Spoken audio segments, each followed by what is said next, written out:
এই হ্যাঁ, আরেকটু হলেই আমি একদম থপ করে পড়ে যেতাম। আর আমাকে আর খুঁজেও পেতেন না জীবনে, ভ্লগ আপলোড দেওয়া হতো না। Hello, this is Afridi. Welcome to the part 2 of our family trip. যারা যারা আগের পার্ট দেখেন নাই, কমেন্টে লিঙ্ক দিয়ে রেখেছি, আগের পার্টটা দেখে আসেন, নাহলে এটা কিচ্ছু বুঝবেন না। সকাল সকাল আমরা সবাই সূর্যোদয় এনজয় করছিলাম।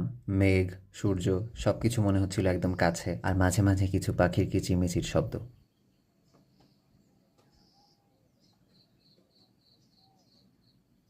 যেহেতু গতকাল সকাল 10টায় আমরা এখানে এসেছি, তাই আজকেই সকাল 10টায় আবার চেক আউট করে চলে যেতে হবে এখান থেকে। আমি আর আমার সস্তা শাহরুখ খানওয়ালা পোজ। যাওয়ার আগে সবাই মিলে মন ভরে কিছু ভিডিও করে নিলাম। সত্যি বলতে আমাদের সবারই মন চাচ্ছিল এখানে আরও 2টা দিন থাকি, কারণ এত শান্তি ছিল এই জায়গাটাতে। তো এখান থেকে আমাদের গন্তব্য কক্সবাজার। মানে এই ডায়লগটা আমাদের কাছে আজীবন মেমরি হয়ে থাকবে। And it came out unexpectedly amazing. তো আমরা আবার সেই কটেজ থেকে নিচে নামার যে রাস্তাটা, মানে একদম পাহাড়ি ঢল নেমে নেমে মিরিঞ্জা বাজারে এলাম, এবং ওখান থেকে আবার এই যে চাঁদের গাড়িতে করে এখন আবার ব্যাক করছি। এখন আমাদের উদ্দেশ্য হচ্ছে চকরিয়া যাওয়া।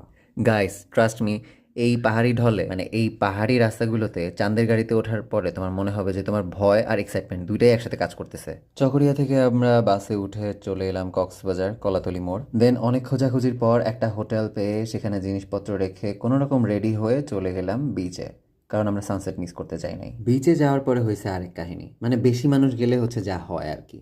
এক গ্রুপ আগে হাঁটে, আরেক গ্রুপ এত স্লো, হাঁটতে হাঁটতে বিচে আসতে আসতে 1 ঘন্টা লাগাইছে। এরপরে ফোন করে যখন ডিরেকশন জিজ্ঞেস করছি, আমার ভাইগুলা ফোনে কি বলে শোনেন, বলে যে বাম দিকে বাম দিকে। আমি বলি যে তোর বাম দিকে নাকি কলাতলি মোড়ের দিকে ঘুরলে বাম দিকে। সো এই সিম্পল ডিরেকশন ভুল করাতে আমাদের প্রায় 1 ঘন্টা গেছে শুধু এই মানে হাঁটতে হাঁটতে মানুষ খুঁজতে। এনিওয়ে, আজকে আমাদের উদ্দেশ্য মাছ খাওয়া, তাই আব্বু এই যে দরদাম করতেছে একদম ভালো করে দেখে শুনে নিচ্ছে।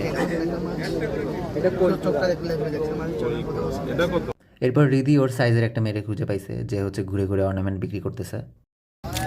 হ্যাঁ, সুন্দর একটা চুজ করে দাও ওকে। এই যে এটা দেখো, এটা মাত্রই রাখছি চুজ করে।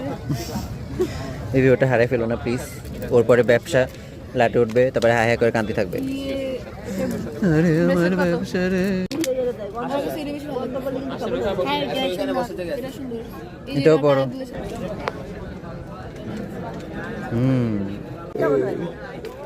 তাইলে তো মালামাল হয়ে যাবে আজকে একদিন। এই যে এটা আমাকে গিফট করছে। She was so sweet and so friendly, মানে বাকিদের কেমন দেখি নাই। ওকে আমরা বসায় রেখে সবকিছু একটা একটা করে দেখতেছিলাম, মানে চুজ করছিলাম যে কোনটা ভালো লাগবে। রিদি ধৈর্য ধরে বসে সব চুজ করতেছিল। ও একটু নিরাশ হয় নাই যে কেন আমাকে এতক্ষণ বসায় রাখছে। তো পরে ওকে নিরাশ করি নাই আমরা, প্রায় 5 জোড়া কানের দুল নিছে ও, তারপর একটা ব্রেসলেট নিল, আমি একটা ব্রেসলেট নিলাম। তো